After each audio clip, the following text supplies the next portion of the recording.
In this video, I'll be showing you how to fix your AirPods Pro 3 case not charging. It's a very simple method, so if you find this video helpful, be sure to drop a like and subscribe. Now this works with AirPods Pro 3, but also any other AirPods you have as well.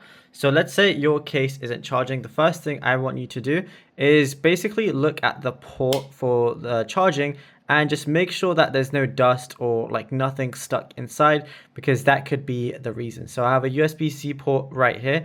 So what I want to go ahead and do is make sure that is clean from there and then put my AirPods inside, but just make sure that in the right side. So you have to make sure the right AirPod is on the right side and the left AirPod is in the left side. So I'm going to put them in right now and then just close it. Now already it's charging, but that's because my case is already charged. So what you want to do is get a USB-C wire. So I'm going to get this one right here from my power bank and just connect it to my AirPods. So basically when it's charging and it needs charge, the AirPods case is going to have like a red or orange light. It's going to be stable.